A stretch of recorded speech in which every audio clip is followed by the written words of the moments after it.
When did you start swimming? Competitively or just like generally training and stuff? Competitively. So I started when I was 8 years old, and I started a little swim club called TSW Swim Club, and it's that's no longer a swim club anymore. So after about 2 years, they shut it down of me competing, and then I just moved over to Capital. Oh yeah. Yeah. Why did you choose swimming? For me, it was sort of like swimming chose me. Both my older sisters were a part of swimming, and I was sort of just destined to be a swimmer. I did heaps of other sports like cycling, rugby, running. I played golf, tennis. I played heaps of sports, but the one that sort of stuck was swimming, just because both my sisters did it, and I was pretty good at it when I was younger. What was your first international meet? Was the 2016 Junior Pan Packs in Hawaii, and I was a little 17, 16-year-old. That's cool. How many medals do you have? That's a good question. I haven't counted them. I've probably got, I wouldn't be able to say. I've got a whole bag of them in my closet that I can't even. Yeah, there's way too many. How do you balance school and training? For me, when I was at school, it was pretty hard. I was, I guess, getting up early in the morning, going to training, and then I'd go straight to school, and then I would go to training straight after school, and then I'd sort of have to. I was only able to swim 8 times a week, and then I would supplement the other 2 sessions of swimming for gym sessions in the morning, so I wouldn't go to 2 mornings a week.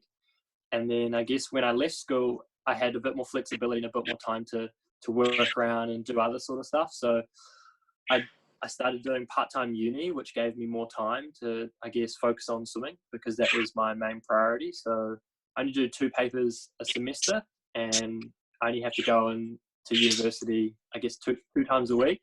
If, I guess, now that this COVID-19 things happened, that I don't actually go into uni at all, everything's online. But yeah, so that was how I sort of juggle doing both. Okay. Thank you. Did you have to do homework when you were swimming? Like overseas? In terms of swimming homework or school homework? School homework? Okay. Yeah. So my teachers were pretty flexible with me, definitely when I was swimming overseas. But most of the time I would try to get everything done before I left.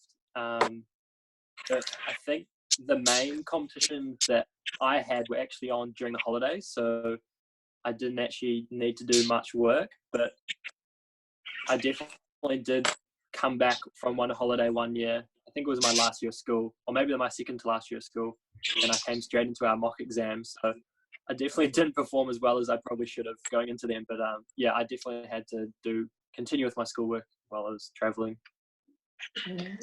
Good. Do you have any tips for swimming? Swimming? Yeah. My biggest one is consistency and have fun. When I say consistency, I mean don't have a week of full training and then have 2 weeks off, or make sure you're doing the same sessions every single week and getting into a good rhythm, because when you get into a good rhythm, then you can start, making those little gains every week. Yeah. Thank you. If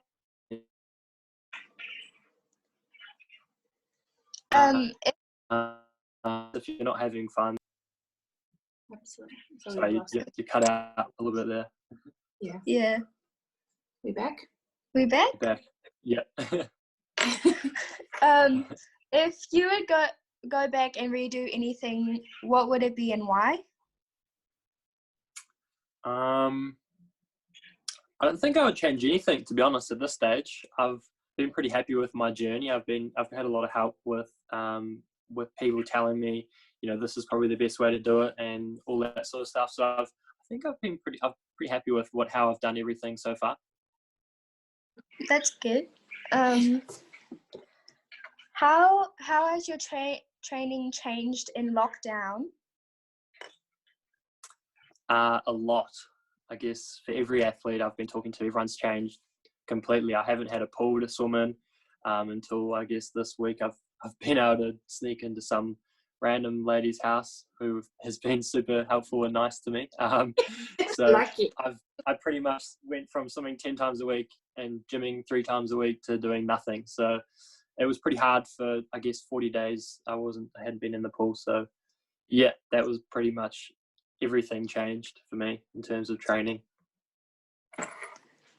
That's good. That lady must be very nice, to have you. Yeah, she was pretty awesome. I heard you make good chocolate protein balls. I do. Yeah, I stole a recipe from one of my coaches that has now left, but he gave us a recipe with some pretty nice chocolate peanut butter balls, which is, I shared them at the gym to Kate maybe once, and she enjoyed them. I heard she couldn't make them as good as me though. I know us swimmers hate running. Have you done anything to keep fit in the last 6 weeks? Yeah, so I was running, obviously. I also had a rowing erg, so I was doing a bit of rowing, and I have a sort of basic gym setup from High Performance Sport New Zealand. So I've got a few bits and